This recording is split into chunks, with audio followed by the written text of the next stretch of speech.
from the mud. There's dirt on my hands. Hello YouTube Boss Rino, welcome to my channel. Sa ito, Bizarre Bob. Ganado ako mag-reaction ngayon. Walang ulan, kaya ganado ako sa ito. Try natin ito bago pa tirain ng iba. Rochelle Bonifaire was home alone, lying in bed next to her dog. Ito, aso na naman. Ay, mukhang takot na kagad yung aso. She then noticed that Oz, her dog, was shaking, which according to Rachel can mean one of two things. He's in trouble, or he's scared. Oz wasn't in trouble, so he had to be scared. But what could possibly be scaring Oz so badly to the point where it's causing him to shake? The video she took might explain his behavior. Buddy, are you okay? Baka may nararamdaman to. Nakakatakot talaga pag may aso eh. Calm down. Diba? Ayan na. Shh. Nakasin TV yan. Yung laki eh. Sakit. Ayan o, natatakot siya oh. Buddy, what's wrong? Ganun pala yun. Akala ko giniginaw lang.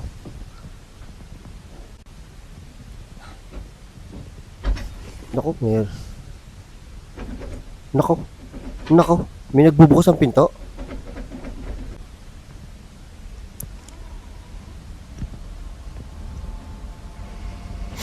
Ba't walang pakialam yung tao? What are your thoughts on this? Ba't walang pakialam yung tao? Here's a clip of a toy lamb placed on a fridge. Pay close attention to its head, or you'll miss it.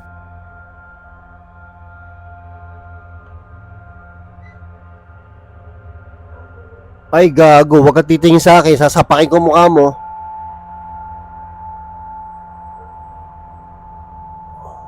Gago ka, wag kang titingin sa akin. Gago. Tipo, gumalaw ng kaunting. Eddie Monster lives in a room above someone else's house. It came to his attention that the room he's renting is above what appears to be another room, as there's a window below his. The odd thing about this supposed room, though, is that according to his neighbor downstairs, it doesn't lead anywhere.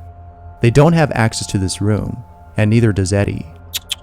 However, it wasn't until weeks later that Eddie discovered a way of accessing this room through his kitchen sink. Oh, tang ina. Below his sink. Ang creepy nito, boy. Through his kitchen sink. Ang creepy nito.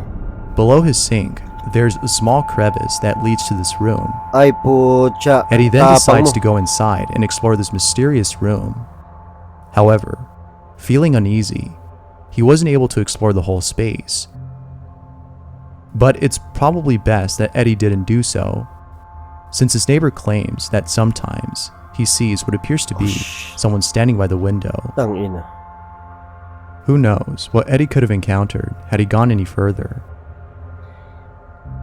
Hindi ko kaya yan, yung ganyan, tapos explore, kahit ganyan kaliit yan, hindi ko kaya pumasok dyan. As always, what are your thoughts on this? Lori was in the bathroom when she heard a strange ringing noise coming from nowhere. Here's what she recorded. Do you ever hear that? Do you ever hear that? This really spooked her, but as if things couldn't get any more creepy, she recorded this.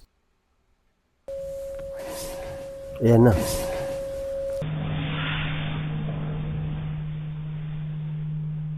Bakit kasi binibigyan pa niya ng attention yung mga ganun, di ba? Kasi pag binigyan mo talaga ng attention, talaga matatakot ka eh. Di ba? Pabayaan mo na lang siguro. Eh, siguro wala siyang magawa sa buhay niya. Kaya, yung mga ganyang bulong, pinagtutuunan pa niya ng pansin. The creepiest part about this is the fact that she responded back to this whisper. I don't know where it's coming from. I don't know where it's coming from. It wasn't until watching the video that she realized what she did. Someone made a cake and it came out looking like this. If that's not terrifying, then I don't know what is. If anything, this definitely takes the cake for being the most creepy. Footage of paranormal... Tang ina, no? Sino kaya susunod na mag-birthday? Regaluhan ko ng cake na ganyan. No? Gago din nagregalo. Activity was captured on camera. The camera points at a spot at which, according to the person who recorded this, unusual activity occurs. Have a look at the footage. It's pretty creepy. Ay, puta.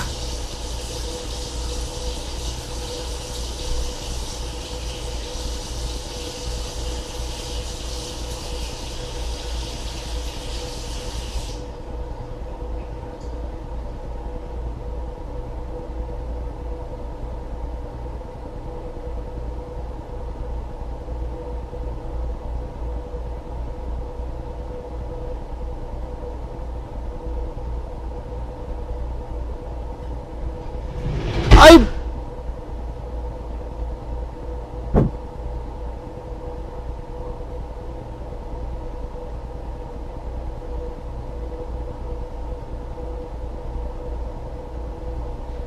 Di pa tapos. Tangin mo, nagulat ako, hayop ka. Ay, natumbo yung camera. Let me know what you think. Oh shit, kala ko may kumukuha, nakatayo lang pala yun. Okay na ako doon sa umurong eh. Oo, yung bumukas, okay na ako doon, baka may humila lang.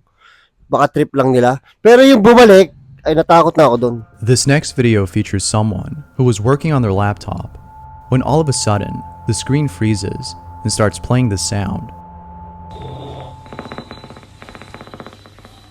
Ganda ng babae. Ano yan? Patay ka. Patay ka, darating alien dyan. Patay ka.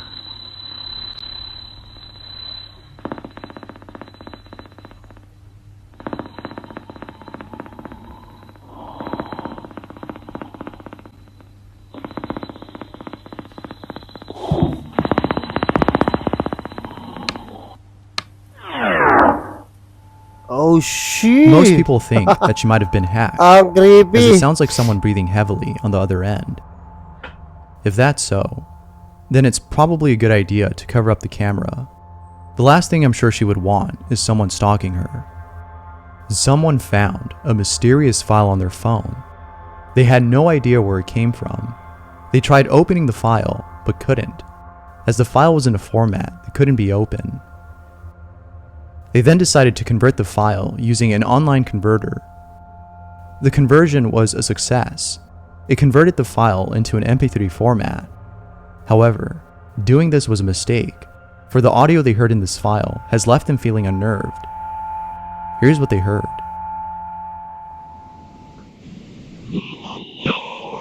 Puta, nakakatakot.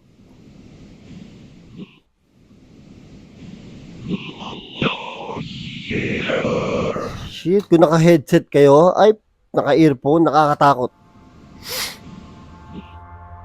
Thalassophobia is a certain type of phobia that involves an intense fear of deep bodies of water. The reason as to why people have such a fear is not because of the water itself, but rather what lurks beneath it. And there's no better way to illustrate this than with the following video. Ay, eto, dyan, takot ako dyan. Ayoko ng dive. Oo, hindi ko kaya. Snorkeling nga, natatakot na ako eh. Ayoko ng ilalim, baka may monster na umakyat. Lalo tong diving na to. Shit, tong scuba. Oh!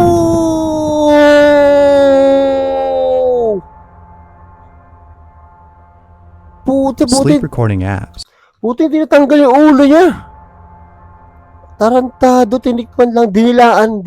Ganoon lang ng ano. Sleep papatik. recording apps, although helpful, can be pretty terrifying. Sometimes you end up with a recording that consists of you snoring throughout the entirety of the video. But there are times in which you might record something that isn't just you snoring. Etong scene na to, nagkakaganyan din ba kayo na parang pag natutulog, nakahiga kayo, parang feeling nyo merong nasa likod nyo. But something else. Something really creepy. Here's what someone recorded on their sleep recording app.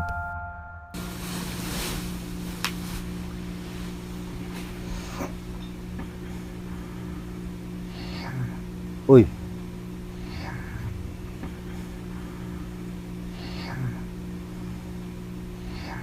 The Amazon rainforest is definitely one of those places I plan on visiting before I kick the bucket.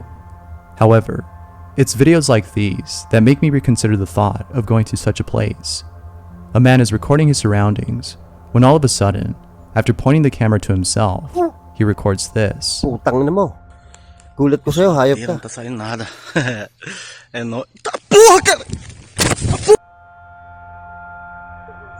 Ano yan, tiger? Ay, putsa, gago! Hay! Gago na kayo nangyari sa kanya. Tiger, oh! Puta! While being away from home, Ben Tennyson had set up a camera in his room. The reason as to why he set one up in the first place isn't clear, but after watching this video, Ben had more than enough reason to record his room.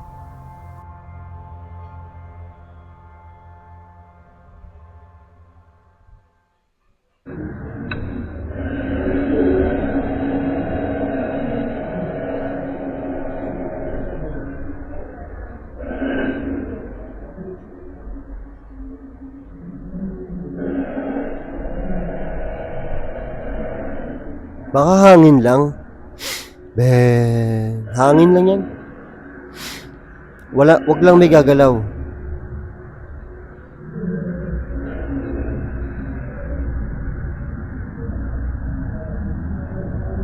Ah! Kanina ko pa gusto gawin yun. Kanina ko pa gusto gawin yun. Nagulat kaya kayo? Comment nyo sa baba kung nagulat kayo or walay kung nagulat kayo or walay. Kanina ko pa gusto gawin yun eh. Kasi ko, gulatin ko kaya to mga to. It's probably in his best interest to get rid of the whole place. Wala daw, parang hangin lang to. I'm sure no one would want to stay inside after seeing this. While being home alone, someone recorded the following.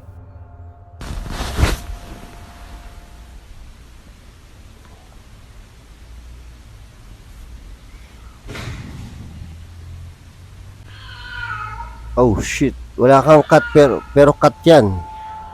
Hopefully it's not someone pretending to be a cat. Oh, But pwede nga, no? if it actually turns out to be a cat, then at least this video ends on a good note. I'm sure there's some people out there that would be happy to get a free pet. But what do you think? What would you do if you heard this in your own home, assuming you don't have a cat? Let me know down below. Dito sa Pilipinas, baliwala yan. Oo, kahit wala kang cat at pinarinig ka sa cat, nakat sa labas mo, baliwala yan kasi sanay tayo sa pusa. Dahil pusang gala sa atin eh. 'Di ba? Pusang gala. Pusang gala. Shoutout tayo!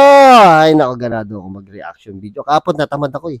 Kasi yung ulan eh, nabubuisit ako sa ulan. Ngayon, babawi ako sa inyo. Haha. Shoutout kay Sial Nuggets. Ang sarap ng nuggets.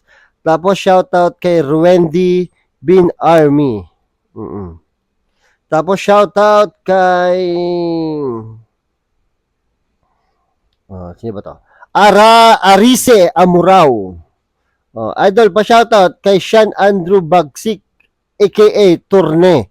Sana mapasin mo na pa-request idol, pwede ba makita yung kabuuan ng pwesto mo? Thank you. Ayoko. Sa live, manood pa rin yung live ko, nakita yata yung kabuuan ng pwesto ko. Tapos, shoutout kay RJ Music. At shoutout kay Lacamento Vlogs. Boss Rino, pa-shoutout naman po sa kambal namin. Nicolay and Nicole. Shoutout sa iyo, Nicolay, Nicole, ha. Kabisado po nila intro nyo. Buong family kami lagi nanonood sa inyo. Everyday na maraming salamat sa inyo. Ha, sa panonood, sa paglanood nyo lagi ng video. Kaya sinisipag ako eh. Minsan medyo tinatamad ako pero dahil sa inyo sinisipag ako. Kaya nag-live ako kahapon para 'di ba, makausap ko kayo at nalaman ko na gusto niyo naman pala talaga yung 'di ba, para sipagi ulit ako. So maraming salamat sa panonood at hanggang sa muli. I came from the mud.